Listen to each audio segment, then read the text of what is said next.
They marched all afternoon, those at the end arriving several hours after those at the front. The organisers say they stopped counting at 250,000.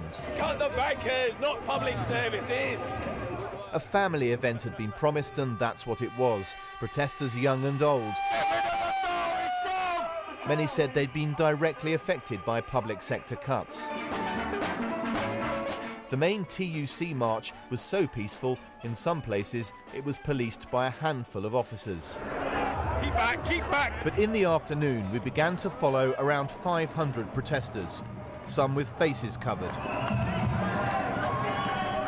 They split from the main march and began to attack shops and banks.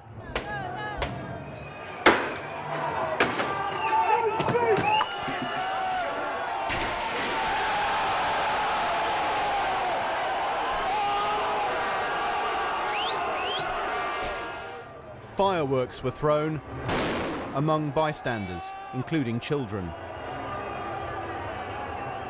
Well, this is typical of what's been happening this afternoon. We've seen banks and shops attacked. We've seen lots of items thrown, including fireworks. I've seen a billiard ball thrown. We've had paint thrown at us. We've been threatened by one or two protesters.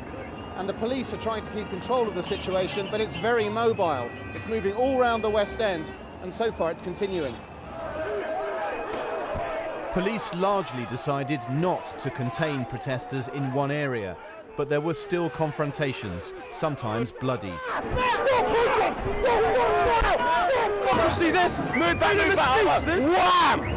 About move back, lad. Peaceful protest, peaceful protest, yeah? Despite the damage to buildings, the Met said it was happy with its response to the disorder. We've had 4,500 officers on central London, dealing with, as I say, 250,000 people protesting peacefully.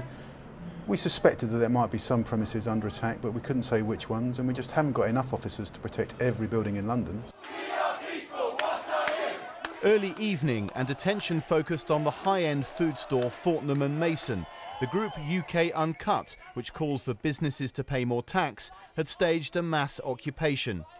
There was no damage, no violence, but some were arrested. This disorder was taking place a mile from the main rally, but many there wouldn't have known what was going on. The TUC leader said he bitterly regretted that it had happened. Tom Simons, BBC News, in the West End of London.